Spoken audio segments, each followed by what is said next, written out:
Hello, I'm Lee Williams, and in this video, I'm just going to talk a little bit about suspension. So suspension of an employee may be necessary in cases where there are allegations of gross misconduct.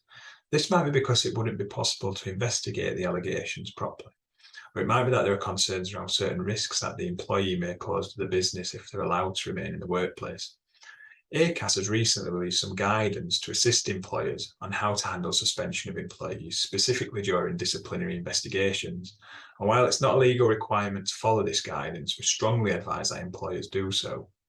The key general principle is that suspension should only be used where it's reasonable for it to be used. And this means that as an employer, you should first gather as much information about the allegations as possible. Information such as what has happened, who was involved, and the severity of the situation. Once you have this information, you'll be in a much better position to decide whether suspension is appropriate in the circumstances. Even if suspension is reasonable, ACAS states that it still should only be used where there are no appropriate alternatives. And some of the examples of alternatives that may be considered that ACAS gives include temporarily stopping the employee from carrying out a specific part of the job or working on certain systems. It might also be necessary to consider changing their shifts, asking them to work from a different site, asking them to work from home, or asking them to work with different customers. If there's no practical alternative to suspension, an employer is advised to consider the well-being and the mental health of the employee who is going to be suspended, and the duration of any suspension should be kept as short as possible. ACAS also recommends that as a matter of good practice, an employer should take these steps. So 1, inform the employee of the suspension in person if possible.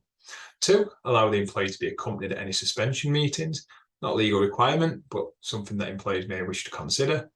3, explain the reasons for suspension and make it clear that no disciplinary action has been taken at that stage.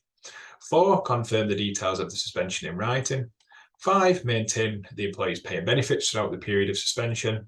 6, stay in regular contact with the employee throughout the suspension. And 7, keep the suspension confidential. And remember that the issue of suspension should be kept under continuous review. So even if you've initially decided not to suspend an employee, it's still open for you to consider suspension later on in the investigation if the circumstances change.